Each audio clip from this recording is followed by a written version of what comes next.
wazazi wawashikilie ama serikali itawashikilia. Katika taarifa tofauti, kamishna wa kaunti ya Tana River David Kosgei amewaelekeza machifu, manaibu wao na wazee wa nyumba 10 kutekeleza sera ya jamii ya usalama katika juhudi za kukabiliana na ongezeko la ukosefu wa usalama lililoshuhudiwa lokesheni ya Madogo, kaunti ndogo ya Bongale. Viongozi hao wanatarajiwa kutambua maeneo ambayo yamekithiri visa hivyo na kisha watume ripoti kwa kamati husika ya usalama ili hatua hitajika zichukuliwe.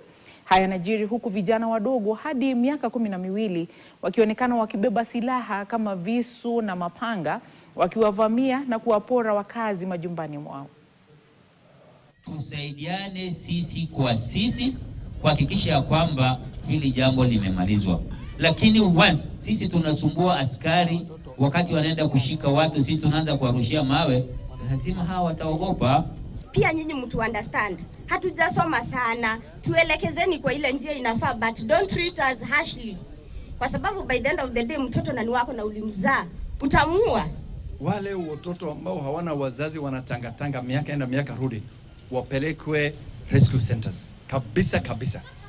Ukiona prosecutor amepelekwa Bangi na polisi, anaenda anafanya diversion ya case at the alternative dispute resolution.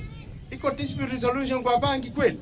Tutaweka msingi kubwa community policing kama ilikuwa imelala, to be activated to operate effectively starting from today, and maybe tomorrow tutaona matunda.